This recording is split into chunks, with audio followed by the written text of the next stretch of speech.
Hey guys, it's time for my little summarization slash feature slash commentary on the 2011 E3 presentation by Sony. Now, there is this big pink elephant in the room, and everybody was just dreading this moment where Sony had to say something about how the PSN network has basically been screwed the past couple of months. Jack Tretton, he struts out there, he's like, hey guys, so many people in the audience. Oh my goodness, where am I? And then he makes a slight joke saying that, well, everybody in the press, we've been feeding great news stories to, you're welcome. And by the way, we apologize greatly for getting in the way of everybody's great gaming and connecting with each other. But we want to thank everyone because we're getting record numbers and everybody loves us, and the PlayStation 3, it's actually selling now, theoretically.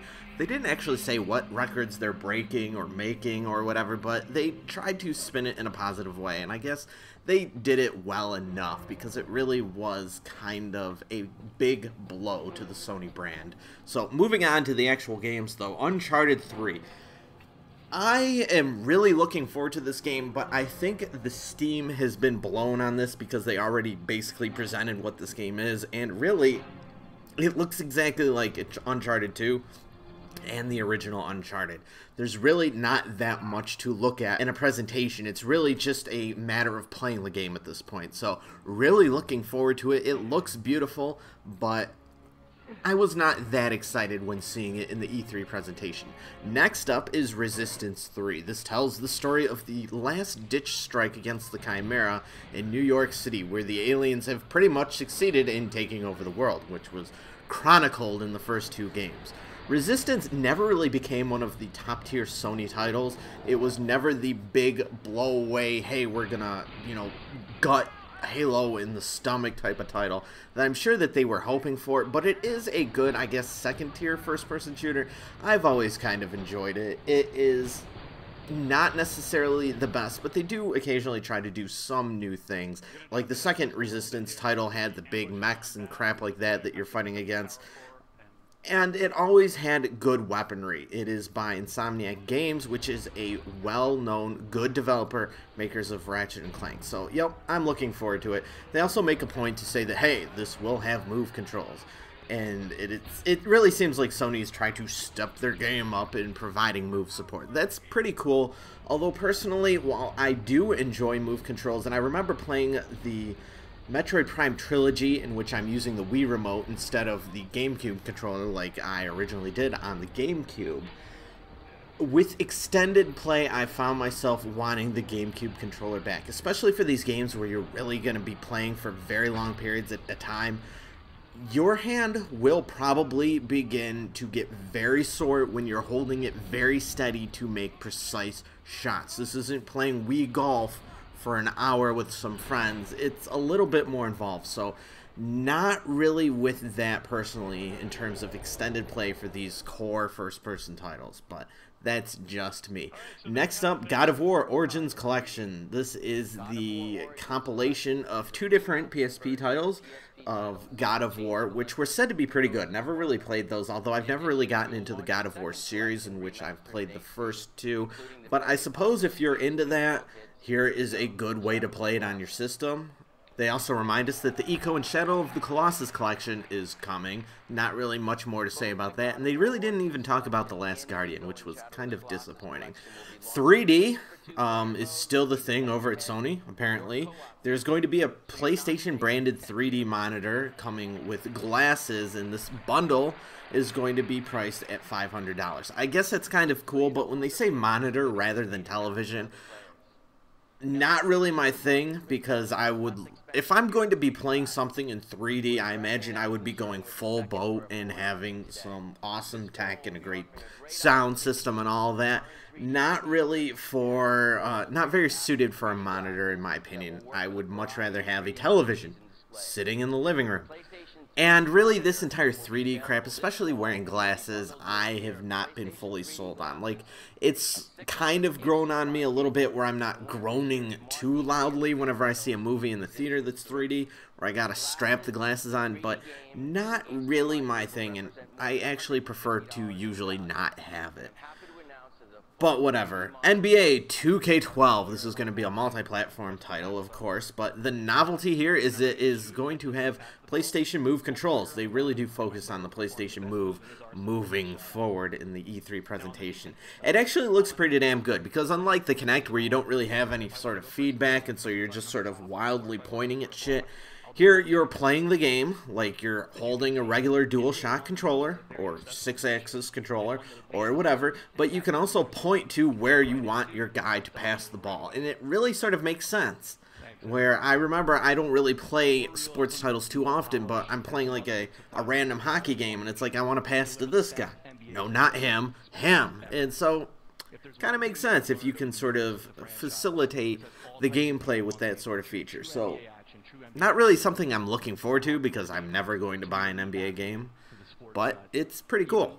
I'm down with it. Medieval Moves, Deadman's Quest. This is a medieval first-person motion controls combat game. There's sword fighting, bow and arrow, shuriken. Oddly missing the left-hand controller. I don't even know what that thing is called. What would be the nunchuck if this was the Nintendo Wii, which would be great for the shield. This character, he seems to be holding a shield in this gameplay footage here, but there's only one controller held in the guy's right hand. Not entirely sure what's up with that. And while they say that the one-to-one is nice, I'm kind of skeptical. It really seems a little too on rails to me, especially if it is really only a one-handed game. And while it seems to be the next step in, like, immersion in gameplay, I have yet to see a game like this have any sort of very good response and precision that I would want in a game like this. I know we've had Red Steel 2, we've had that Wii Dragon Quest game, but never really a game that has perfected it, and I'm not entirely sure if this is going to be it. We shall see, but I do not have my hopes up. Infamous 2, still coming out. It actually has come out by this point. Let me just tell you all that it's great. Starhawk is announced. It is a third-person shooter sequel to Warhawk. I guess that game got really good accolades as being an online fest, and a lot of people enjoyed that. I never really took to it, so I can't commentate too much. I suppose it's sort of a who knows at this point, though. Whether or not it'll be good or not, we shall see.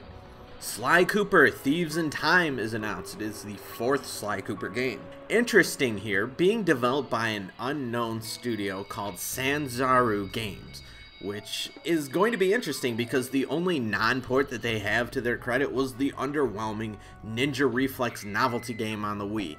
They've handled a few Sly ports in the past, but they have not really made any other original games, so going to be interesting here. I'm sure they're probably following some design layout work that's already been done, but is this going to be a top tier title? Really remains to be seen, but it's always cool when the big three in terms of platforming kind of mascots that Sony have makes another appearance, so that's pretty cool. Dust 514. Really bizarre game coming from CCP Games. Now, who is that? They are the makers of EVE Online, the spaceship MMO.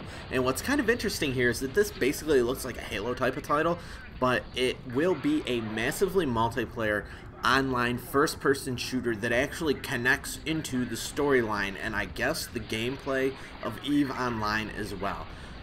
That's a bizarre concept. We shall see how it turns out. There's really nothing to judge whether or not it will be great at this point, but it's an interesting idea.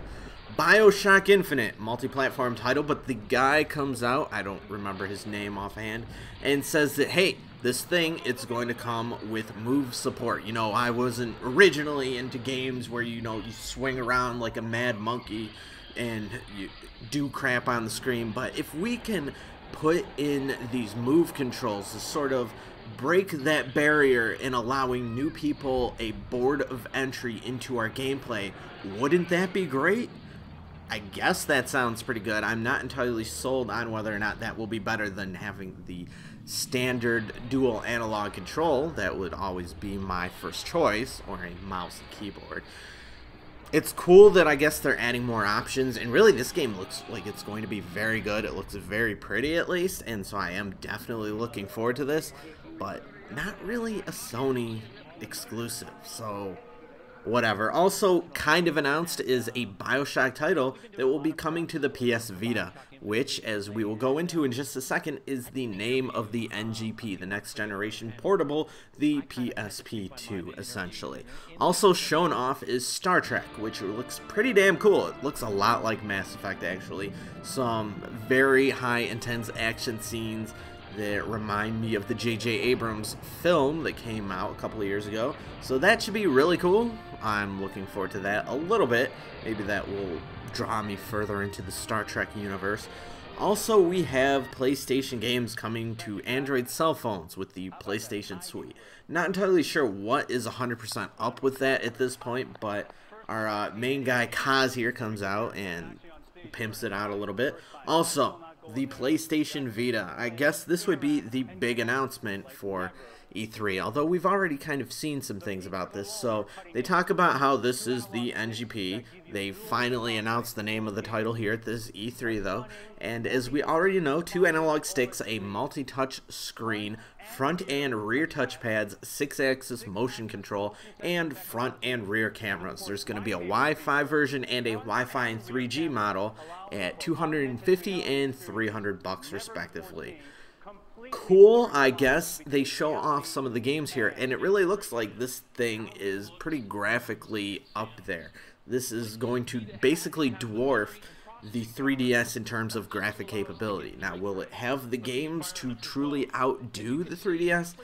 I don't know. Right now, the 3DS is really not that exciting. What do they have? They have Pilot Wings. Oh, let's fly around Woohoo Island and shove this name of a classic franchise onto the box type. Really not that exciting. What else? Nintendo X+ Cats? Not much else. But here, the PlayStation Vita, they're basically saying here it is. Uncharted, Golden Abyss. It looks like the Uncharted that you're playing on consoles. It's going to be a brand new adventure.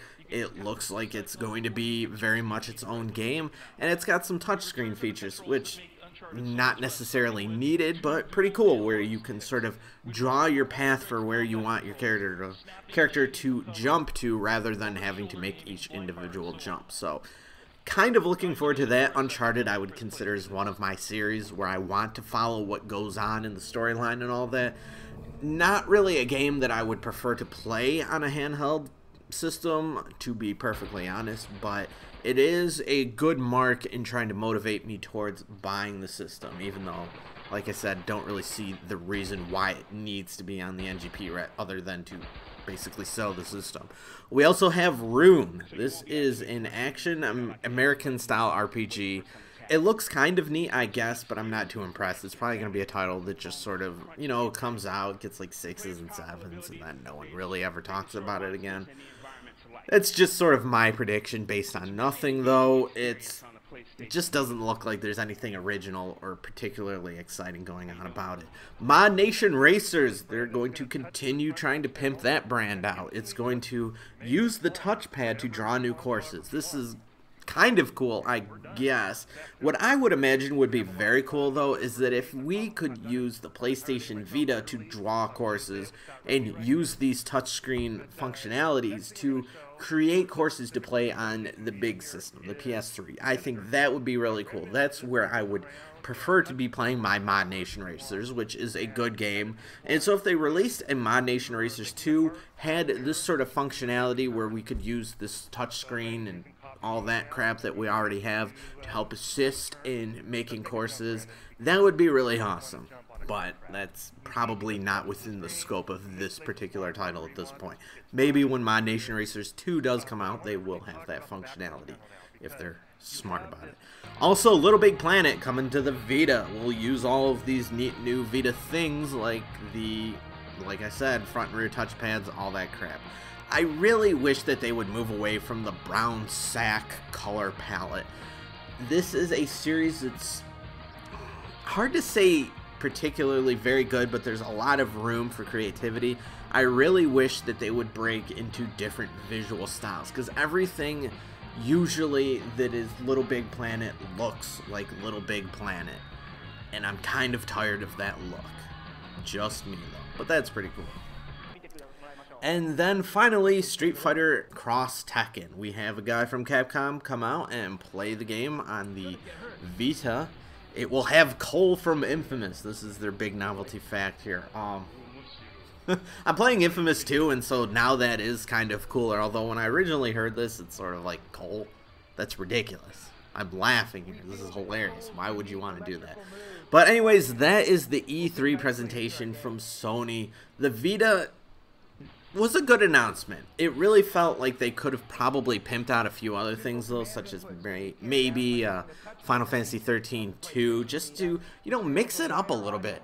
That's what they really need to do with these press conferences. Mix it up a bit more in terms of presenting core games, but core games of different styles. It's all this sort of either Tolkien style fantasy stuff, or it's, hey, guys shooting a gun and being awesome type of stuff. I mean, yeah, we have Sly Cooper Thieves in Time, which would have been cool if they actually really got into the game, but that's probably going to be next year when they do a big presentation on that. Everything else very much of the same type. I really wish that they would go into different types of games. I mean, when you get Nintendo, at least they're giving you a Zelda-style game, Mario, things that usually look soft around the edges, but they do carry a different visual style, and they aren't all of the same type. But it really feels like Sony sort of just hammers in on what they know everybody loves, or what the large amounts of people love, but there's other stuff that I really wish that they would go a little bit more into, such as, hey, why not give the opening premise to, say, The Last Guardian? That would be really cool, but no, they're not really going into that. Anyways, though, let me know what you think, and thanks for watching.